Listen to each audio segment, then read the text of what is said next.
안녕하세요. 수요예배 오신 성도 여러분, 환영하고 사랑합니다. 찍지 마세요. 우리 옆에 계신 분들에게 사랑합니다 인사하실까요? 네, 사랑합니다. 네, 인사해 보시기 바랍니다. 네, 앞뒤로도 인사하시고, 네, 마음에 안 들어도 인사하시고, 네, 사랑한다고 고백하시기 바랍니다. 네, 감사합니다. 서로 사랑하는 걸 보니까요, 제가 청심환 안 먹어도 괜찮을 것 같습니다. 네, 사랑에는 여러 가지 종류의 사랑이 있습니다. 지금 여러분이 인사하신 성도 간의 사랑 있고요. 또 남녀 간의 설레는 사랑도 있고, 또 친구 간의 사랑도 있고, 또 그런데 저는 이제 사랑 그 중에서 가장 사랑하면 이제 어머니의 사랑을 말하고 싶습니다. 어머니의 사랑은 참 위대하죠, 그렇죠? 10달 동안 뱃속에 품었다가 밤잠 설치며 또 젖 먹이고 또 기저귀 갈아주고 또 고생 하시며 몸을 아끼지 않고 키우신 그런 어머니. 네. 저희 친정엄마는 지금 천국 가셔서 안 계시지만 우리 6남매 키우시느라고 허리가 많이 시골에서 일을 많이 하셔서 기역자로 이렇게 굽으셨어요. 그래서 그 허리가 기역자와 굽이까지 그렇게 키웠음에도 불구하고 나 혼자 큰 양, 나 잘났다고 살았으니 참 불효자가 틀림없는 것 같습니다. 네. 어머니의 얼굴에 주름이 지고 또 거동이 불편하고 또 몸이 흔들거리고 또 피부가 쭈글쭈글하고 이렇게 하더라도 매일 어머니는 본인 걱정보다는 자식 걱정에 많이 마음이 가죠. 그런 어머니의 사랑 참 위대합니다. 다 그런 위대하신 분들이 여기 앉아 계신 것 같죠. 네. 그런데 이 어머니의 사랑보다도 더 강한 사랑이 있습니다. 우리를 향한 하나님의 사랑입니다. 내가 뭐라고 나 같은 사람을 위해서 십자가에 죽으심으로 그 사랑을 우리에게 보여주셨습니다. 그리고 그 하나님은 우리를 손바닥에 새기셨다라고 말씀하고 있습니다. 손바닥에 새기셨다라는 말은 내가 너를 항상 지켜줄게, 뭐 이런 의미가 있습니다. 이것이 바로 하나님의 사랑입니다. 오늘 본문의 배경을 보면 유다 백성들이 우상을 숭배하여 하나님께 범죄하였습니다. 그러한 그들에게 하나님은 이사야를 통해서 바벨론에 의해서 포로로 끌려갈 것이라고 예언을 하고 있습니다. 그렇지만 하나님은 그들에게 내가 너를 지명하여 불렀나니 너는 내 것이라, 내가 너를 구속하였으니 두려워 말라 라고 말씀하시며 오늘 말씀을 통해서 우리에게 위로와 소망을 말해주고 있습니다. 그러한 하나님의 소유된 백성을 감히 누가 건드릴 수 있겠습니까? 그 하나님의 사랑이 얼마나 큰지, 얼마나 깊고 넓은지 오늘 본문 1절부터 7절까지를 보면서 말해주는 걸 보고자 합니다. 하나님의 그 놀라운 사랑은 물과 불 가운데 있을지라도 자기 백성이 해를 당하지 않도록 지키시겠다고 약속하고 있는 사랑입니다. 그 하나님은 자기 백성을 보배롭고 존귀하게 여기시고 사랑하셔서 어떠한 대가를 지불하더라도 내가 너를 구원할 거야 라고 말씀하시는 그런 사랑입니다. 뿐만 아니라 하나님은 흩어진 자기 백성들을 동서남북에서 모을 것이며 하나님의 영광을 위해서 창조한 우리를 결코 버리지도 결코 포기하지도 않으신다라고 합니다. 그 하나님이 사랑이십니다. 하나님은 사랑 그 자체이십니다. 이것이야말로 이스라엘을 향한 하나님의 사랑이 얼마나 극진한 것인지 또 그 얼마나 확실한 것인지를 깨닫게 해주는 오늘 본문 말씀입니다. 그것은 너무나도 확고하고 또 선명하며 또 섬세하고 구체적인 것입니다. 그러한 하나님의 사랑은 그야말로 우리가 부인할 수 없는 완전한 사랑이라고 말할 수 있습니다. 이러한 하나님의 사랑은 단지 구약시대 이스라엘 백성들에게만 베풀어진 것이 아닙니다.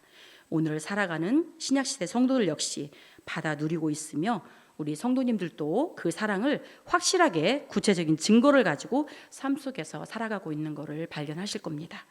하나님은 우리를 창세전에 택하여 예정하셨고 또 지금까지 우리의 구속을 위해 오랫동안 계획하시고 준비하셨습니다. 그 일을 당신의 아들이신 예수 그리스도를 보내셔서 이루어 주셨습니다. 아들을 십자가에 못 박아 죽게 하심으로 그 보배로운 보혈의 피로 우리를 죄에서 정결케 하시고 또 성도라는 은혜로운 그런 신분을 갖게 하셨습니다. 또 구원하신 것으로 그치지 않고 성령을 통해서 또 기록된 말씀을 통해서 우리를 거룩한 길로 또 축복된 길로 또 은혜의 길을 걷게 하시고 이 땅에서도 생명을 누리되 영원한 하나님의 나라 하늘의 소망을 두고 살아가게 하고 있습니다. 오늘 말씀을 통해서 그 사랑을 하나하나 확인해 보려고 합니다. 첫째, 그 사랑은 우리를 빚어가는 사랑입니다. 자, 1절 전반부 말씀 다 같이 읽겠습니다. 시작.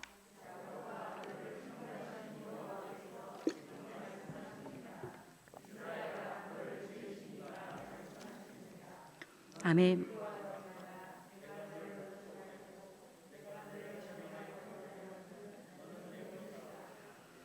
네, 감사합니다. 여기서 너는 이스라엘입니다.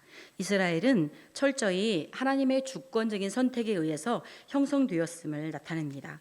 여기에서 우리가 읽었던 창조하신 또 지으신이라는 말이 있는데 이거에 해당하는 히브리어 원문 표현에 보면 어떤 행동이 지속이 되고 또 계속되고 있음을 나타낼 때 사용하는 표현으로 되어져 있습니다.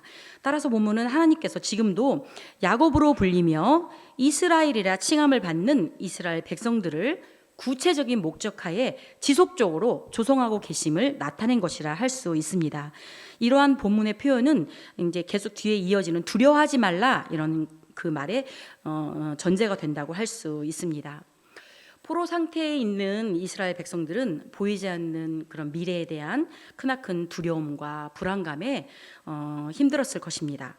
그런 그들에게 하나님께서는 지금도 그들을 창조해 나가고 계시며 조성해 나가고 계심을 말씀하시는 것입니다. 지금은 절망할 마지막도 아니고 체념과 포기할 마지막도 아니야. 그런 상황도 아니야. 오로지 하나님이 빚으실 그런 새로운 미래를 기대할 수 있는 상황임을 우리에게 말씀하시는 것입니다. 앞에서는 이 43장 그 앞부분에서는 심판의 하나님이셨지만 이제는 소망의 하나님이심을 알 수 있습니다. 그렇게 하나님께서는 이스라엘을 향하여 두려워하지 말라라고 권고하시는 것입니다. 그리고 여호와께서는 이스라엘에게 내가 너를 구속하였고 내가 너를 지명하여 불렀나니 너는 내 것이라 라고 축복하십니다.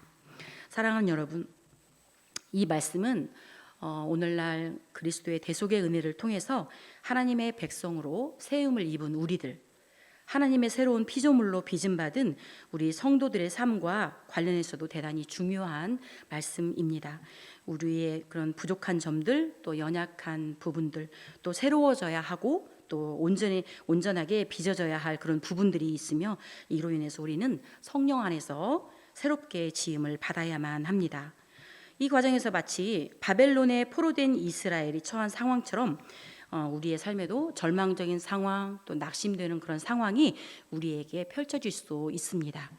그런 갑작스러운 또 건강의 문제, 또 자녀의 문제, 또 남편과 아내의 문제, 또 돈의 문제, 또 그런 관계성의 문제 등 여러 가지 문제로 인해서 우리에게 고통의 시간들, 때로는 그러한 시간들이 너무도 길고 힘들어서 우리가 인내의 한계에 다다를 때도 있습니다.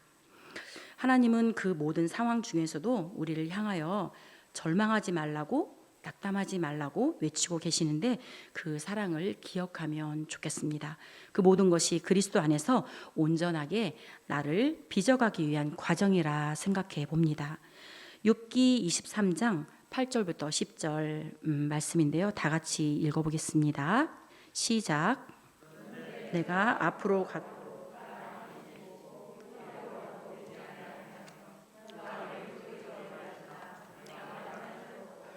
그가 오른쪽으로 돌이키시나 배울 수 없구나. 그러나 내가 가는 길을 그가 아시나니 그가 나를 단련하신 후에는 내가 순금같이 되어 나오리라. 아멘. 말씀을 보면 참 은혜가 되었습니다. 눈물도 많이 났는데 내가 앞으로 가도 그가 아니 계시고 뒤로 봐도 아무도 없고 왼쪽에서도 못 만나고 오른쪽에서 못 만나는 그런 시간들, 단련의 시간이죠. 훈련의 시간이죠. 그럴 때 하나님은 우리에게 말씀하고 계십니다. 그런 단련하신 후에는 내가 너를 순금같이 만들어 줄 거야 라고 우리에게 말씀하고 있습니다. 지금 우리의 고통과 힘듦은 하나님이 나를 순금같이 만들고 계신 시간입니다. 우리를 그렇게 만드실 하나님을 기대합니다. 네. 둘째, 그 사랑은 우리를 안전한 목적지로 도착하게 하는 사랑입니다. 2절 다 같이 읽어보겠습니다. 시작.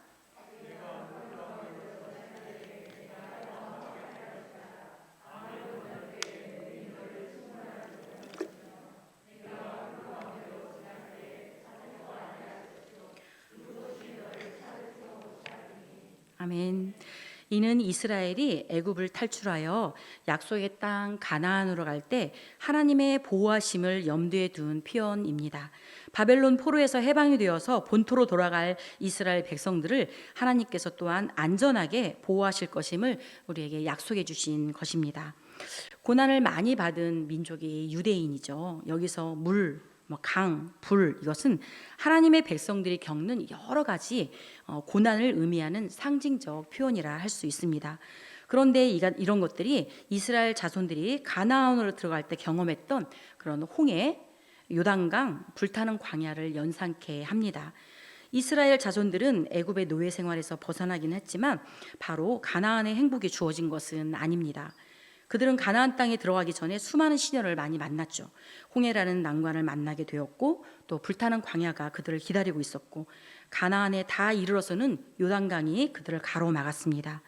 이스라엘은 참으로 수많은 시련을 극복한 후에야 비로소 하나님께서 그들을 위해 마련해 두신 기업에 이를 수 있었습니다.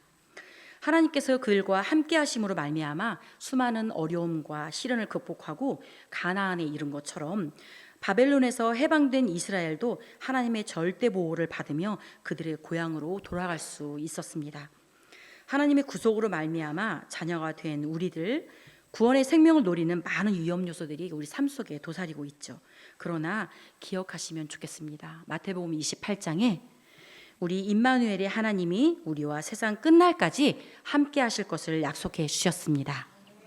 히브리서 15장 5절 제가 읽어보겠습니다. 내가 결코 너희를 버리지도 아니하고 너희를 떠나지도 아니하리라라고 약속하고 있습니다. 우리 모두 담대하시를 소망합니다.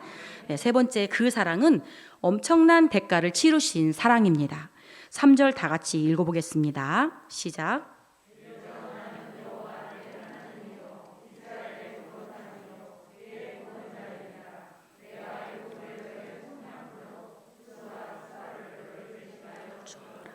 아멘.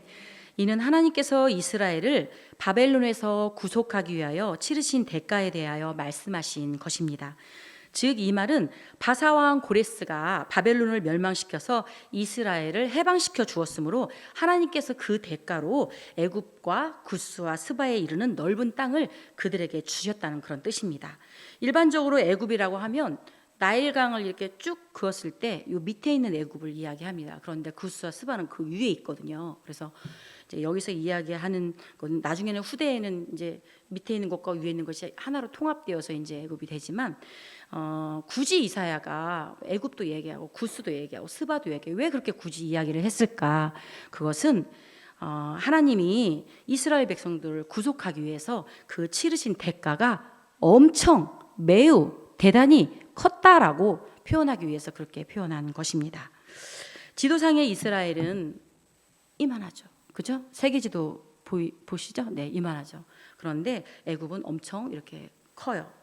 이스라엘은 매우 작은 나라여서 역사적으로 볼 때 항상 애굽을 의지하려고 하는 그런 성향이 있었습니다. 그런데 하나님은 그처럼 작은 나라 이스라엘을 구속하기 위하여 애굽은 물론이지만 구스와 스바까지 다 그들에게 속량물로 애따 내어주신 것입니다. 하나님이 자기 사랑하시는 이스라엘 백성들을 사랑하시기 때문에.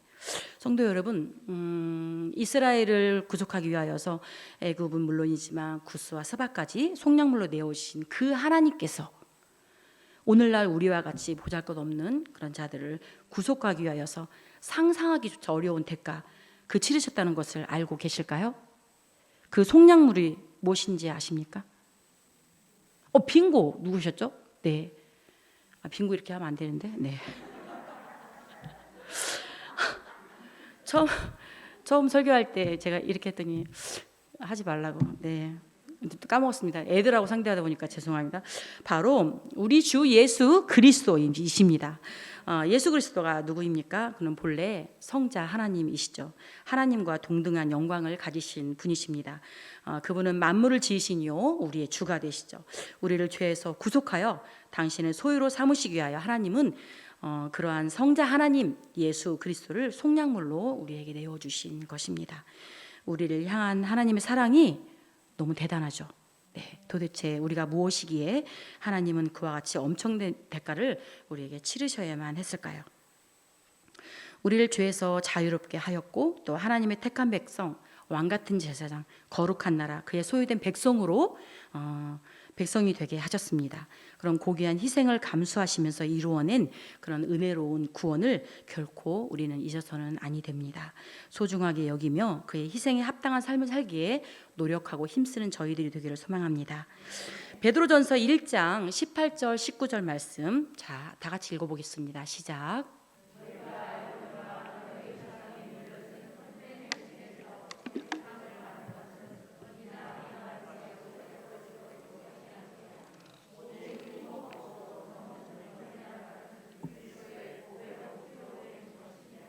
아멘.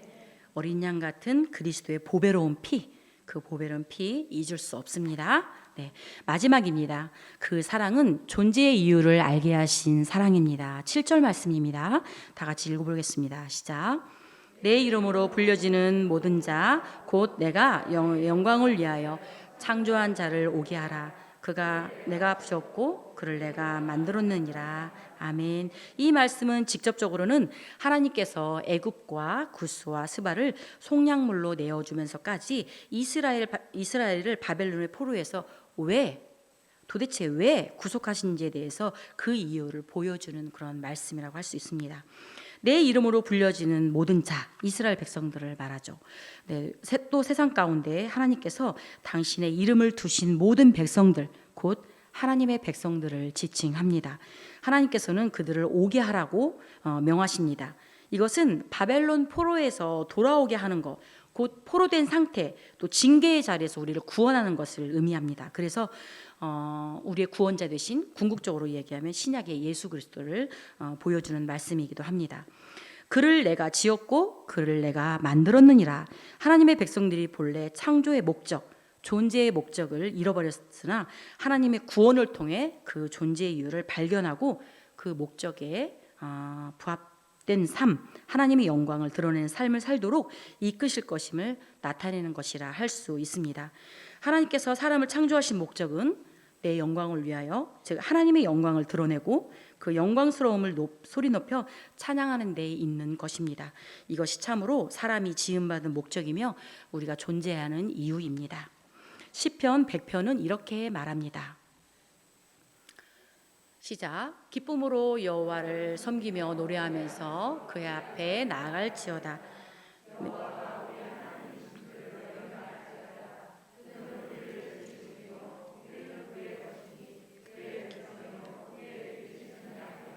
아멘.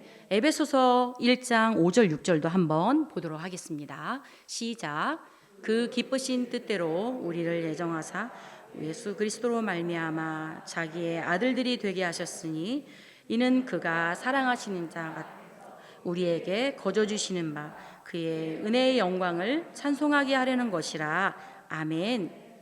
결론입니다. 하나님은 사랑 그 자체이십니다.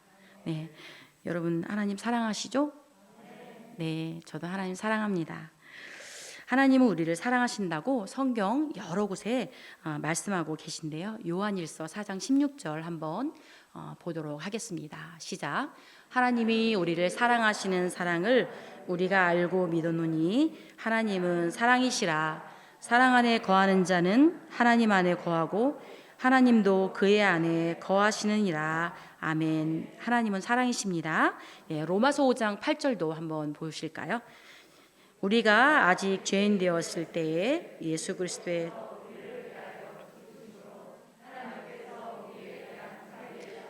확증하셨느니라. 아멘. 그러므로 우리 성도님들 어떠한 상황 속에서도 절망하지 말고 낙담하지 말고 하나님이 우리를 사랑하고 있음을 믿고 나아가시기를 소망합니다. 오늘 말씀을 통해 하나님 우리에게 이렇게 이야기하셨습니다. 어떤 상황 속에서도 우리를 향하여 절망하지 말라고 낙담하지 말라고 외치며 빚어가는 그 사랑을 우리에게 보여주셨습니다. 또 물과 불 가운데서도 보호하시며 안전한 목적지로 도착하게 하시는 그 사랑을 보여주셨습니다. 천하보다 나 한 사람을 더 귀하게 여기시고 구속하기 위해 독생자를 속량물로 대가를 치르신 그 엄청난 놀라운 사랑을 우리에게 보여주셨습니다. 아무것도 아닌 나를 내가 있어야 할 자리를 알고 가장 행복한 사람으로 존재의 이유를 알게 하신 그 사랑을 우리는 오래오래 기억하기를 소망합니다. 하나님께서 우리를 구원하신 것은 착해서 아니죠. 네, 제가 집에서 착해서 이렇게 연습을 했는데 너무 우스웠어요. 네, 우리를 구원하신 것은 착해서도 아니고 또 잘나서도 아니고 부자에서도 결코 아닙니다. 오직 하나님의 주권적인 사랑으로서 보배롭고 존귀하게 하셨기 때문입니다. 우리의 노력에 의한 것이 아니라 오직 하나님의 사랑에서 비롯된 것임을 알고 삶 속에서 그 사랑을 누리며 살아가되 그 사랑을 증거하고 나누어 주시기를 원합니다. 사랑 그 자체이신 하나님의 자녀다운 삶을 성실하게 하나님이 원하시는 자리에서 열매 맺는 저와 우리 교회 성도님들 되시기를 간절히 소망합니다. 예, 기도합니다.